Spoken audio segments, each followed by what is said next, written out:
स्वागत है। हिंदी में सभी प्रतियोगी परीक्षाओं से संबंधित ऑडियो प्रोग्राम्स को सुनने के लिए सब्सक्राइब करें यूपीएससी हिंदी ऑडियो।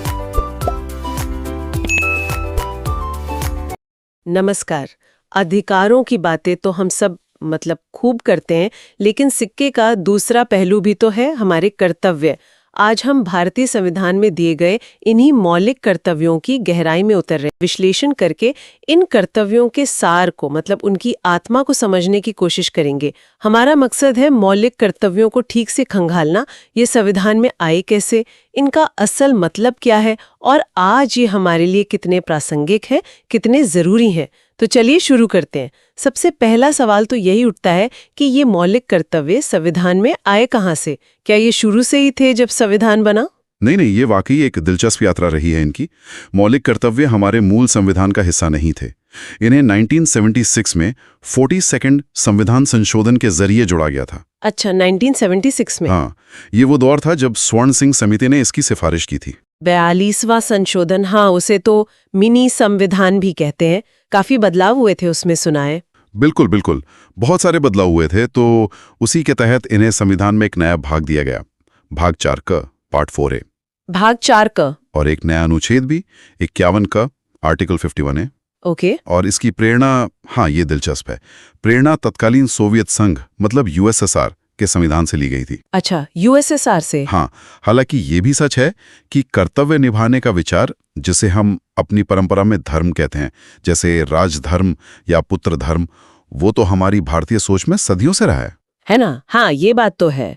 धर्म का कॉन्सेप्ट तो बहुत पुराना है और ये सिर्फ भारतीय नागरिकों के लिए है, विदेशियों के लिए नहीं। सही कहा ना? बिल्कुल। अनुच्छेद 51 का एकदम साफ कहता है, भारत के प्रत्येक नागरिक का ये कर्तव्य होगा। ये इन्हें मौलिक अधिकारों से अलग करता है, क्योंकि कुछ मौलिक अधिकार तो विदेशियों को भी मिलते हैं। हाँ। ये कर्तव्यों को नागरिकों की जिम्मेदारी के तौर पर स्थापित करता है, खास तौर पर। चलिए अब उन 11 कर्तव्यों पर आते हैं। इनकी लिस्ट तो है। पहला तो सीधे संविधान से ही जुड़ा लगता है। हाँ बिल्कुल। पहला कर्तव्य कहता है, संविधान का पालन करें और उसके आदर्शों, संस्थाओं, राष्ट्रध्वज और राष्ट्रगान का आदर करें। ये एक तरह से नींव है, क्योंकि संविधान ही तो देश का सर्वोच्च कानून है। सही बात। और संविधान हमें मिला स्वतंत्रता संग्राम के बाद, तो क्या अगला कर्तव्य उसी से जुड़ता है? ये एक लॉजिकल फ्लो लगता है। एकदम सही सोच रही हैं आप। दूसरा कर्तव्य यही है, स्वतंत्रता के लिए हमारे राष्ट्रीय आंदोलन को प्रेरित करने वाले उच्च आदर्शों को हृदय में संजोए रखें और उनका पालन करें। ये उन मूल्यों की बात करता है जिन्होंने हमें आजादी दिलाई, उनको याद रखना, उनको जीना। और उस आंदोलन का लक्ष्य था भारत की संप्रभुता और एकता। तो तीसरा कर्तव्य, क्या वो इसी दिशा में है? निश्चित रूप से।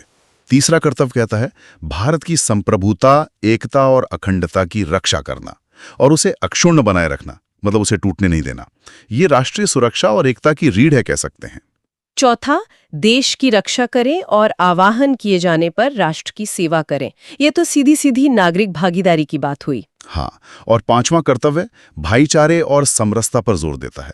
भारत के सभी लोगों में समरसता और समान भ्रातृत्व की भावना का निर्माण करें। जो धर्म, भाषा, प्रदेश या वर्ग पर आधारित सभी भेदभावों से परे हो, और खासतौर पर ऐसी प्रथाओं का त्याग करें जो स्त्रियों के सम्मान के विरुद्ध हैं। हाँ, ये स्त्रियों के सम्मान वाली बात विशेष रूप से शामिल करना, ये 1976 के लिहाज से भी काफी महत्वपूर्ण लगता है। बिल्कुल। और छठा कर्तव्य, हमारी मिली जुली संस्कृति, वो जो शब्द है सामासिक संस्कृति, उसके बारे में है। ये शब्द सुनने में थोड़ा भारी लगता है। इसका असल मतलब क्या हुआ? सामासिक संस्कृति, हाँ, मतलब हमारी वो मिली जुली विरासत, जिसे हम कंपोजिट कल्चर कहते हैं, जहां अलग अलग भाषाएं, त्योहार, खान पान, रीति रिवाज, कलाएं सब मिलकर हमारी एक अनोखी पहचान बनाते हैं। तो छठा कर्तव्य कहता है कि इस साझा विरासत की गौरवशाली परंपरा का महत्व समझें और उसका परिरक्षण करें, उसे बचाएं। हमारी विविधता ही हमारी ताकत है, ये उसका संदेश है। बहुत अच्छे से समझाया। सातवां कर्तव्य पर्यावरण की तरफ ध्यान खींचता है, जो आज के समय में शायद सबसे ज्यादा जरूरी हो गया है। बिल्कुल, इसमें कोई शक नहीं। सातवां कर्तव्य है प्राकृतिक पर्यावरण की रक्षा और संवर्धन करना, जिसमें वन, झील, नदी और वन्य जीव शामिल हैं। और सिर्फ रक्षा ही नहीं, बल्कि प्राणी मात्र के प्रति दयाभाव रखना, ये सस्टेनेबल डेवलपमेंट और हमारे प्लैनेट के प्रति हमारी जिम्मेदारी की बात करता है। 8वां, वैज्ञानिक दृष्टिकोण, मानववाद और ज्ञानार्जन तथा सुधार की भावना का विकास करना। Scientific temper, humanism.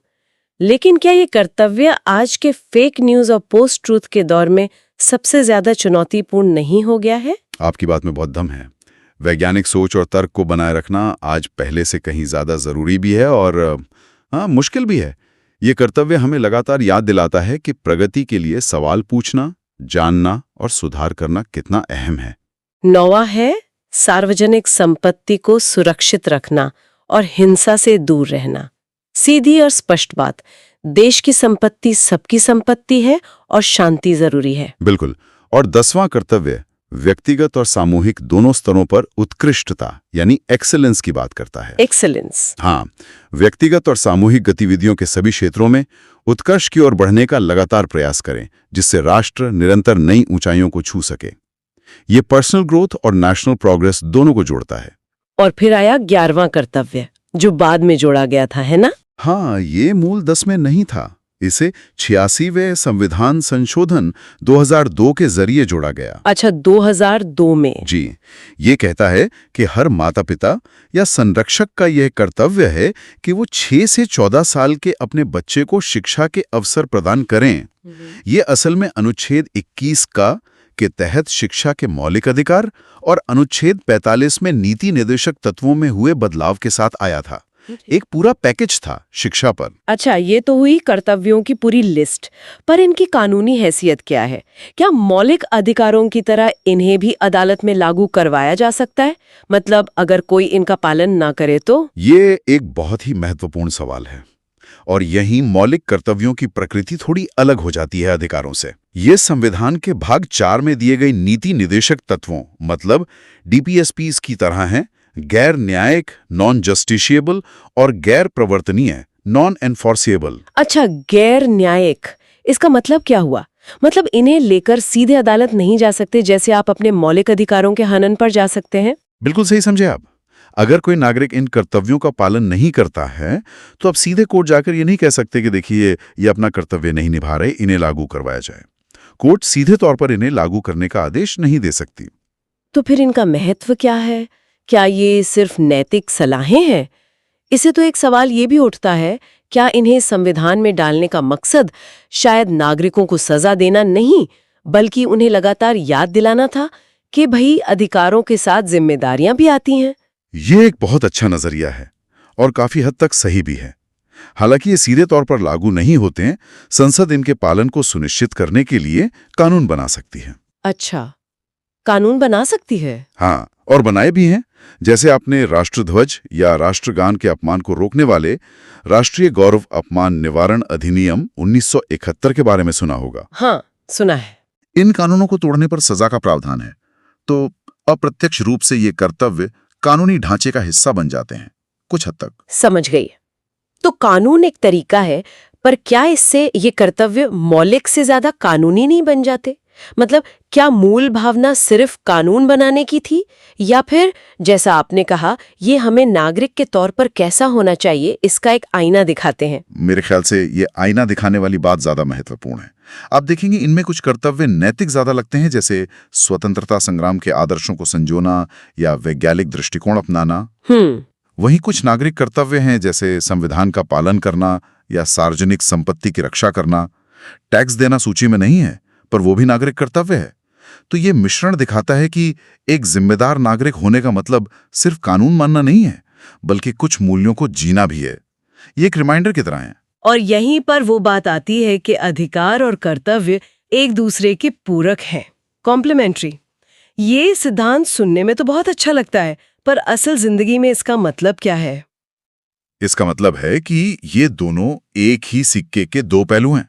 सोचिए, अगर सिर्फ अधिकार ही अधिकार हों और कोई कर्तव्य ना हो तो समाज में क्या होगा? अराजकता फैल सकती है। हाँ, सब अपने हक मांगेंगे। बिल्कुल, हर कोई अपने अधिकार मांगेगा पर अपनी जिम्मेदारी नहीं समझेगा। दूसरी तरफ अगर सिर्फ कर्तव्य ही कर्तव्य हो और अधिकार ना हो तो इंसान एक तरह से गुलामी महसूस करेगा। उसे कर्तव्य निभाने की ताकत या प्रेरणा कहां से मिलेगी? मौलिक कर्तव्य हमें याद दिलाते हैं कि हम सिर्फ अधिकारों के उपभोक्ता नहीं हैं, बल्कि इस राष्ट्र के निर्माण में भागीदार भी हैं और हमारी कुछ जिम्मेदारियां भी हैं। ये संतुलन बनाते हैं। ये संतुलन वाली बात अहम है। अच्छा, पहले कर्तव्य में राष्ट्रगान के आदर की बात थी। इसे लेकर कुछ विवाद भी रहे हैं, जिनका जिक्र हमारे स्रोत में भी है। क्या था वो मामला? हाँ, राष्ट्रगान का सम्मान एक संवेदनशील मुद्दा रहा है भारत में। 1986 का बिजोए इमैनुअल बनाम केरल राज्य मामला काफी चर्चित है, जिसे जेहोवा विटनेस केस भी कहते हैं।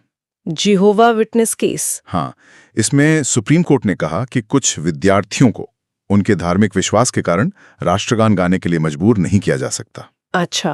हाँ, क्योंकि ये उनकी अभिव्यक्ति की स्वतंत्रता, जिसमें चुप रहने का अधिकार भी शामिल है, और धार्मिक स्वतंत्रता यानी अनुच्छेद 19 1 क और 25 का उल्लंघन होगा।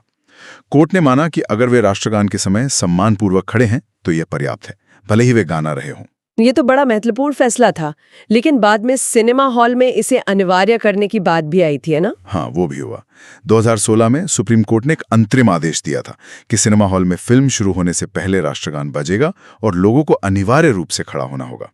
इसे संवैधानिक देशभक्ति का नाम दिया गया था। संवैधानिक देशभक्ति? जी, लेकिन बाद में 2018 में कोर्ट ने अपने इस आदेश को संशोधित कर दिया और इसे अनिवार्य की जगह वैकल्पिक कर दिया। मतलब अब ये अनिवार्य नहीं है। और क्या इस पर कोई हालिया स्पष्टीकरण भी आया है? हाँ, 2021 में जम्मू और कश्मीर उच्च न्यायालय ने एक मामले में ये टिप्पणी की थी कि राष्ट्रगान के समय खड़ा न होना अनादरपूर्ण लग सकता है, डिसरिस्पेक्टफुल हो सकता है, लेकिन ये अपने आप में राष्ट्रीय गौरव अपमान निवारण अधिनियम 1971 के तहत दंडनीय अपराध नहीं है। अच्छा। वो कानून दरअसल राष्ट्रगान गाने से जानबूझकर रोकने या गाते समय बाधा डालने को अपराध मानता है। सिर्फ खड़ा न होना उस कानून के दायरे में उसके अनुसार अपराध नहीं बनता। तो मतलब कानून की नज़र में सम्मान दिखाना और अपराध होने में एक बारीक फर्क है। खैर, इन कर्तव्यों को और प्रभावी कैसे बनाया जाए, इस पर भी कुछ काम हुआ है। जेएस वर्मा समिति का जिक्र था। हाँ, बिल्कुल। 1999 में न्यायमूर्ति जेएस वर्मा समिति ने मौलिक कर्तव्यों को अमल में लाने, मतलब उनके ऑपरेशनलाइजेशन के तरीकों पर एक रिपोर्ट दी थी। समिति ने कुछ अहम सुझाव दिए थे, जैसे 3 जनवरी जिस दिन 42वां संशोधन लागू हुआ था, उसे मूल कर्तव्य दिवस के रूप में मनाना। अच्छा, मूल कर्तव्य दिवस। हाँ, फिर इन कर्तव्यों को स्कूली पाठ्यक्रम और टीचर ट्रेनिंग में शामिल करना, मीडिया के जरिए जागरूकता फैलाना, और यहां तक कि एक सुझाव यह भी था कि इन्हें कानूनी रूप से लागू करने लायक, मतलब एनफोर्सेबल बनाने पर विचार किया जाए। लागू करने लायक बनाने पर विचार, ये तो बड़ी बात है। लेकिन इन सिफारिशों के बावजूद कुछ सवाल तो उठते ही हैं इन कर्तव्यों को लेकर। इनकी आलोचना भी होती होगी। बिल्कुल होती है, और कई आधारों पर होती है। पहली आलोचना तो ये है कि कुछ कर्तव्य बहुत अस्पष्ट हैं, वेग हैं। जैसे उच्च आदर्श या सामाजिक संस्कृति का ठीक ठीक मतलब क्या है, इसकी कई व्याख्याएं हो सकती हैं। हाँ, ये बात तो है। दूसरा, कुछ कर्तव्य पूरी तरह नैतिक लगते हैं, जैसे हृदय में संजोए रखना या सुधार की भावना का विकास करना। अब इन्हें कानूनी तौर पर कैसे लागू किया जा सकता है, ये थोड़ा मुश्किल है। सही कहा। और ये बात भी सोचने वाली है कि वोट डालना या टैक्स देना जैसे ठोस नागरिक कर्तव्य क्यों नहीं शामिल किए गए, जबकि ये लोकतंत्र के लिए इतने जरूरी हैं। बिल्कुल, यही तीसरी आलोचना है कि ये सूची अधूरी है। इसमें मतदान, कर भुगतान जैसे अहम कर्तव्य शामिल नहीं है जिनकी आप बात कर रही हैं। चौथी आलोचना ये है कि इनमें से कई बातें तो वैसे भी अपेक्षित नागरिक व्यवहार का हिस्सा हैं या भारतीय परंपरा में शामिल हैं ही, तो इन्हें अलग से लिखने की जरूरत क्या थी। और पांचवी आलोचना वही है जिस पर हमने पहले भी बात की। इनके उल्लंघन पर सीधे किसी सजा या दंड का प्रावधान संविधान के इस भाग में, मतलब भाग 4क में नहीं दिया गया है। ये चीज इन्हें अधिकारों की तुलना में थोड़ा कमजोर बनाती है। तो ये थी भारतीय संविधान के मौलिक कर्तव्यों पर हमारी आज की चर्चा। हमने उनके इतिहास, उनकी सूची, उनकी कानूनी प्रकृति, उनके महत्व और हाँ, उनकी सीमाओं को भी समझने की कोशिश की। ये साफ है कि ये सिर्फ नियमों की एक लिस्ट नहीं है, बल्कि एक जिम्मेदार और सक्रिय नागरिक बनने के लिए दिशा निर्देश है, एक तरह के मार्गदर्शक सिद्धांत। और सबसे बढ़कर ये हमें उस संतुलन की याद दिलाते हैं जो अधिकारों और कर्तव्यों के बीच होना ही चाहिए। एक स्वस्थ लोकतंत्र और एक मजबूत राष्ट्र के लिए दोनों का साथ चलना बहुत जरूरी है। ये नागरिक को राष्ट्र के प्रति उसके योगदान की, उसकी जिम्मेदारी की याद दिलाते हैं। बिल्कुल। चलते चलते श्रोताओं के लिए एक सवाल छोड़ जाते हैं। आज के बदलते दौर में, चाहे वो डिजिटल दुनिया हो, पर्यावरण की चुनौतियां हों या समाज में आ रहे नए नए बदलाव हों, क्या कोई ऐसा नया कर्तव्य है जो आपको लगता है कि मौलिक कर्तव्यों जितना ही महत्वपूर्ण है, भले ही वो संविधान के इस सूची में औपचारिक रूप से शामिल ना हो? इस पर जरूर सोचिएगा। अगली बार फिर मिलेंगे एक और विषय की गहराई में उतरने के लिए। नमस्कार। नमस्कार।